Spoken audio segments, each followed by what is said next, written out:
Alright, so we're doing a review of this President's Choice Honey Garlic Wings. This was on sale, and check this out. I always do a review of the M&M meats, so we'll see if this one's any good. There's the ingredients. If you guys want to read it, pause the video. And let's open this up. Okay, so it's already sauced, but it does come with an extra pack of sauce as well. I think this is the plum sauce though, so. Alright guys, I'm gonna cook it up. I'll be right back I'll cook it up in the air fryer. Alright, so here's the chicken all done up. And let's do a quick taste test.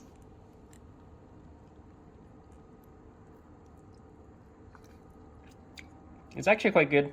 Yeah, it tastes like your regular honey garlic. If I compare it to the M&M meats one, they're very similar. The sauce is a little bit different though. In this sauce, the M&M meats one has more garlic to it. This is more of a sweet taste to it, but you still get the garlic. So, all right, guys, see you in more videos.